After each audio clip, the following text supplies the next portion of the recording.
Aujourd'hui dans Culture Bus, montons à bord de la ligne 172 pour découvrir les lieux incontournables du Val-de-Marne et bien plus encore. En route! Si pour vous les voies de l'art contemporain sont impénétrables, on va vous faire changer d'avis à Vitry-sur-Seine avec notre premier arrêt, qui porte bien son nom, Musée Macval. À peine arrivé, une vague artistique s'impose à nous.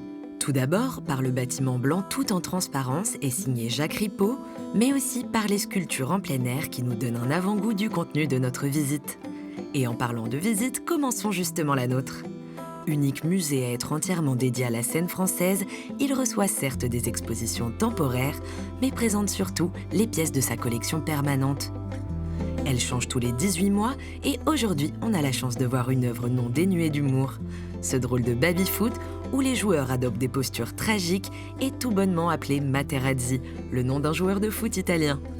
Photographie, peinture ou performance vidéo, ici on ne se cantonne pas à un support.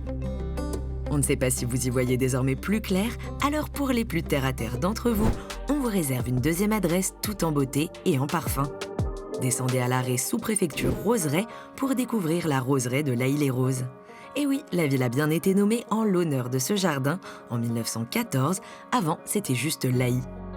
Et c'est ici qu'à la fin du 19e siècle, l'homme d'affaires Jules Gravreau fait l'acquisition d'une propriété. S'intéressant de plus en plus aux roses, il les collectionne et demande alors au paysagiste Édouard André de dessiner un espace qui les mettrait en valeur. Ils viennent d'inventer la roseraie, un tout nouveau style de jardin où rosiers d'agrément et de collection créent des ensembles époustouflants. Aujourd'hui, ce parc compte plus de 11 000 pieds et près de 2 900 variétés et espèces.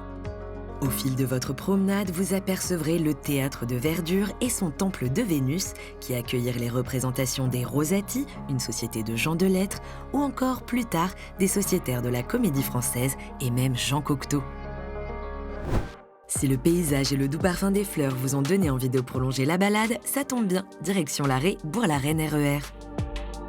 En 1670, Colbert, le contrôleur général des finances de Louis XIV, a envie de prendre l'air et installe donc sa maison de campagne à Sceaux.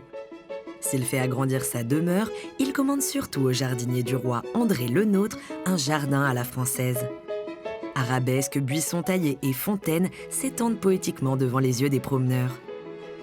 Le château du propriétaire initial fut détruit vers 1803 et un autre dans le style Louis XIII vint le remplacer.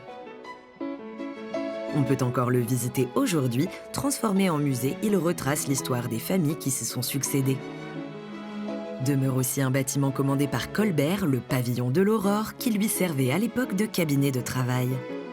D'inspiration italienne, on peut observer la coupole ornée de l'œuvre de Charles Lebrun, L'Aurore chassant la nuit.